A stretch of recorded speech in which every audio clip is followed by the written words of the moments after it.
છોટાઉદેપુરની જનતાને 112 જનરક્ષક પ્રોજેક્ટનો લાભ મળશે। ઇમરજન્સી સેવા માટે એક હેલ્પલાઇન નંબર 112 જનરક્ષક ગુજરાતના નાગરિકોને ઇમરજન્સી વિવિધ સુવિધાઓ એક જ નંબર પર મળી રહે તે હેતુથી 112 જનરક્ષક પ્રોજેક્ટની સુવિધા ઉપલબ્ધ કરવામાં આવી છે।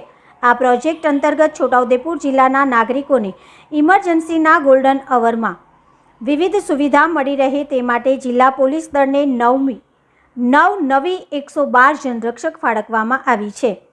રાજ્યમાં કાર્યરત પોલીસ વિભાગની ડાયલ 100, આરોગ્ય વિભાગની 108, એમ્બ્યુલન્સ સેવા, શહેરી વિકાસ વિભાગની 101, ફાયર સેવા, મહિલા અને બાળ વિકાસ અભિયમ 181, મહિલા હેલ્પલાઇન, ડિઝાસ્ટર હેલ્પલાઇન 1070, 1077, સામાજિક ન્યાય અને અધિકારિતા વિભાગની 1098, ચાઇલ્ડ હેલ્પલાઇન વગેરે જેવી મહત્વની ઇમરજન્સી સેવાઓ હવે માત્ર 112 નંબર ડાયલ કરવા પર મળી રહેશે, જેથી ઇમરજન્સીના ગોલ્ડન અવરમાં નાગરિકોને બચાવી શકાશે। 112 જનરક્ષકના લોકેશનની પાસે 108નું લોકેશન રહેશે।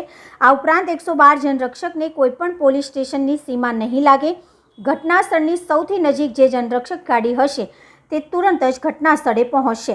ડાયલ્સ 112 રિસ્પોન્સ સેન્ટરમાં computer aided dispatch system, voice logger, caller location base services, જનરક્ષક વાનમાં mobile data terminals, wireless set અને બોડી વોર્ન કેમેરા જેવી અદ્યતન ટેકનોલોજીનો ઉપયોગ કરીને કામગીરી વધુ પારદર્શક બનશે।